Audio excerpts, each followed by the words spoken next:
श्रुति व्यास स्वागत है आप सभी का YouTube की चैनल महासत्ता बनेगा मेरा देश पर। हिंदू सनातन धर्म के कैलेंडर के अनुसार प्रत्येक माह में 2 एकादशी आती है और इस बार आने वाली एकादशी का नाम क्या है, साथ ही वह कब आने वाली है और इस एकादशी का क्या महत्व है, उसकी कथा क्या है, इसके बारे में हम आज के एपिसोड में जानकारी प्राप्त करेंगे। चैत्र नवरात्रि के पहले आने वाली एकादशी को पाप मोचिनी एकादशी कहा जाता है।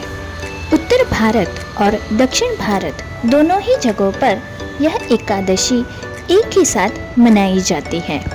इस वर्ष यह एकादशी 25 मार्च 2025 मंगलवार के दिन आने वाली है। भगवान विष्णु का प्रेम प्राप्त करने के लिए यह एकादशी करने की भक्तों को सलाह दी जाती है। पाप मोचिनी एकादशी वह भक्तों के धार्मिक विधि अनुसार करना चाहिए। स्नान, ध्यान और लक्ष्मी नारायण की पूजा करनी चाहिए और इस दिन अन्नदान करके एकादशी का व्रत पूर्ण करना चाहिए।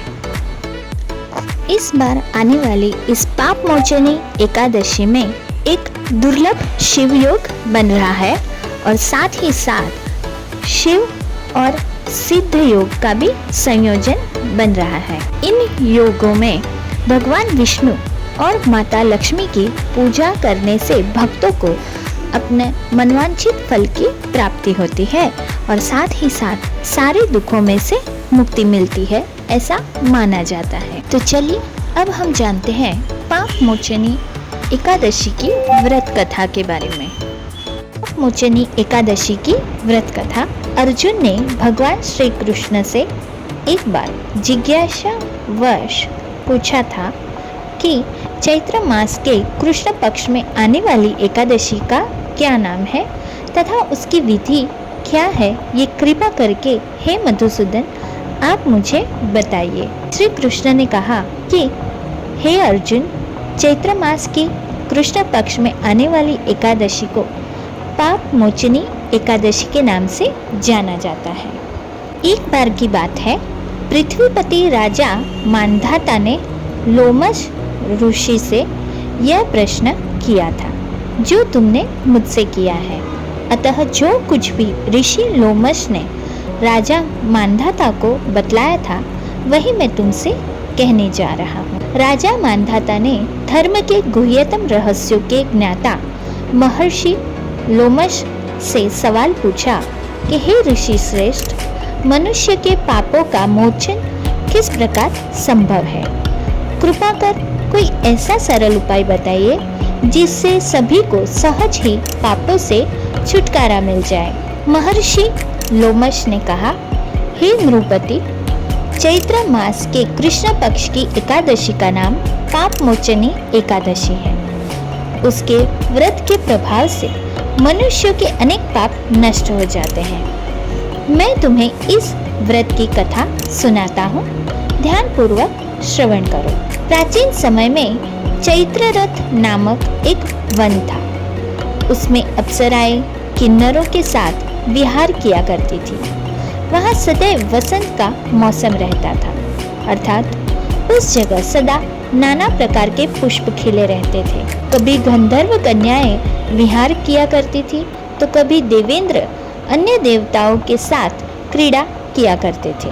उसी वन में मेधावी नाम के एक ऋषि भी तपस्या में लीन रहते थे। वह शिव भक्त थे। एक दिन मंजू घोषा नामक एक अप्सरा ने उनको मोहित कर उनकी निकटता का लाभ उठाने की चेष्टा की। इसीलिए वह कुछ दूरी पर बैठ वीणा बजाकर मधुर स्वर में गाना गाने लगी। उसी समय शिव भक्त महर्षि मेधावी को कामदेव भी जीतने का प्रयास करने लगे। कामदेव ने उस सुंदर अप्सरा के भ्रू का धनुष बनाया, कटाक्ष को उसकी प्रत्यंचा बनाई और उसके नेत्रों को मंजू घोषा अप्सरा का सेनापति बनाया। इस तरह कामदेव अपने शत्रु भक्त को जीतने को तैयार हुए। उस समय महर्षि मेधावी भी युवावस्था में थे और काफी हृष्ट पुष्ट थे। उन्होंने यज्ञोपवीत तथा दंड धारण कर रखा था। वे दूसरे कामदेव के समान प्रतीत हो रहे थे। उस मुनि को देखकर कामदेव के वश में हुई मंजू घोषा ने धीरे धीरे मधुर वाणी से वीणा पर गायन शुरू किया और महर्षि मेधावी भी मंजू घोषा के मधुर गाने पर तथा उसके सौंदर्य पर मोहित हो गए। वह अप्सरा मेधावी मुनि को कामदेव से पीड़ित जानकर उनसे आलिंगन करने लगी। महर्षि मेधावी उसके सौंदर्य पर मोहित होकर शिव रहस्य को भूल गए और काम के वशीभूत होकर उसके साथ रमण करने लगे। काम के वशीभूत होने के कारण मुनि को उस समय दिन रात का कुछ भी ज्ञान न रहा और काफी समय तक वे रमण करते रहे। तदुपरांत मंजू घोषा भी मुनि से बोली, हे ऋषिवर, अब मुझे बहुत समय हो गया है, अतः स्वर्ग जाने की आज्ञा दीजिए। अप्सरा की बात सुनकर ऋषि ने कहा, हे मोहिनी, संध्या को तो आई हो, प्रातः होने पर चली जाना।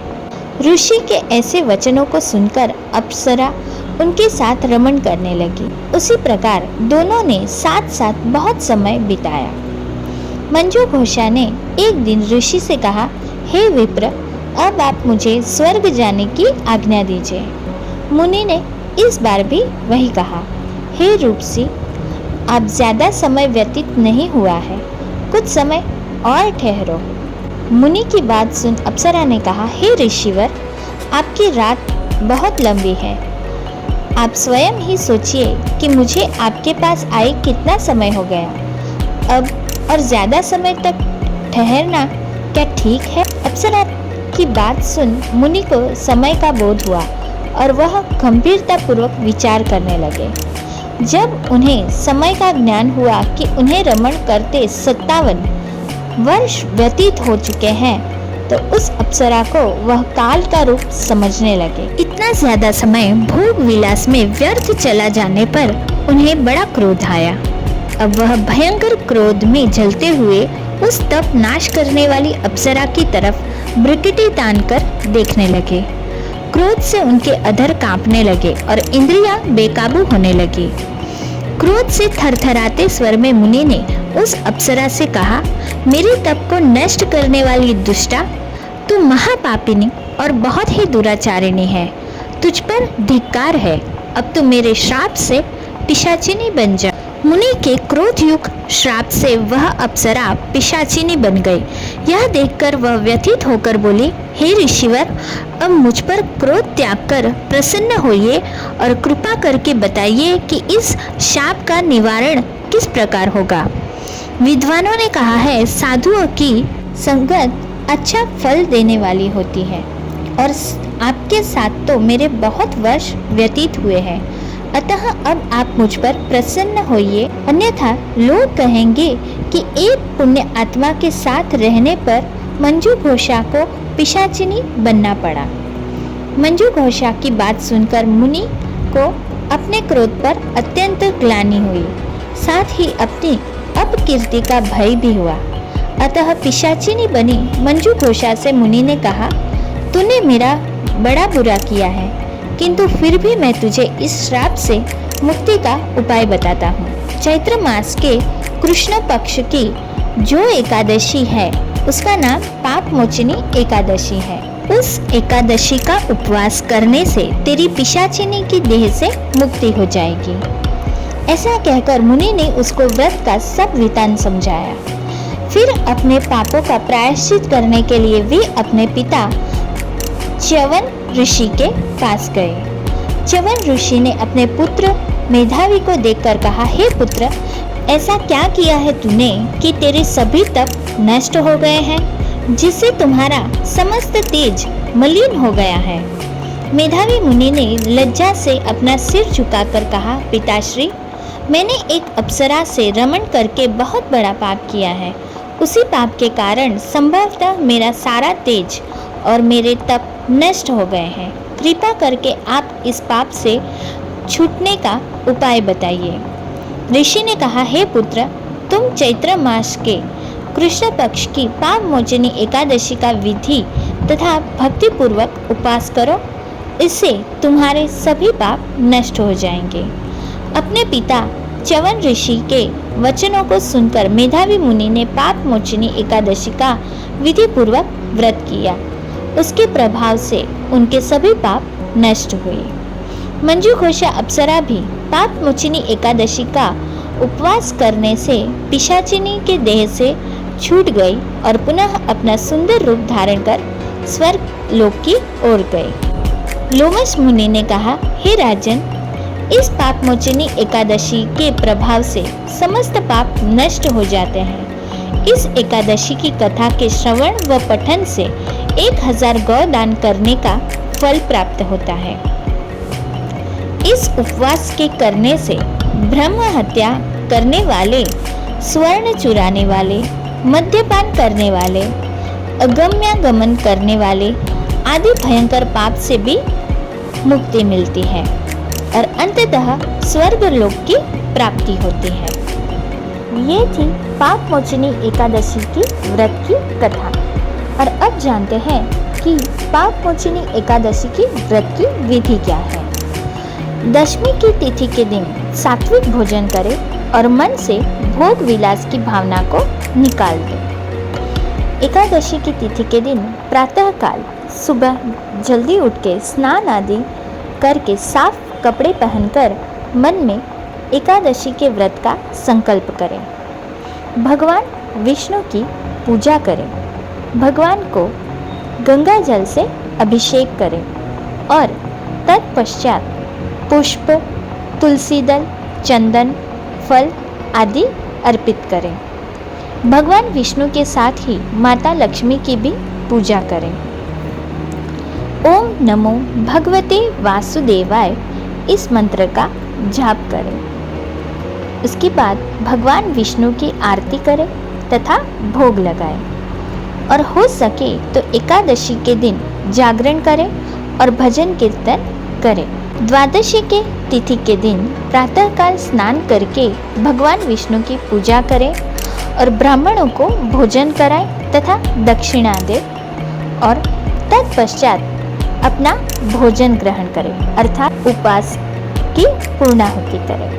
एकादशी के व्रत में फल, चीनी, कुट्टू, आलू, साबूदाना, शकरकंद, जैतून, नारियल, दूध, बादाम, अदरक, काली मिर्च, सेंधा नमक आदि का सेवन किया जाता है। और व्रत में एकादशी के दिन अन्न, लहसुन, प्याज आदि का सेवन नहीं किया जाता। आज हमने पाप मोचनी एकादशी की व्रत कथा और एकादशी के व्रत में की जाने वाली पूजन विधि के बारे में जानकारी प्राप्त की। आशा है कि आप सभी को आज का यह एपिसोड ज़रूर पसंद आया होगा। तो इस एपिसोड को आप लाइक और कमेंट ज़रूर करिएगा और साथ ही शेयर कीजिएगा अपने स्नेहीजनों के साथ। मैं आप सबसे विदा लेती हूँ। ओम नमो भगवते वासुदेवाय।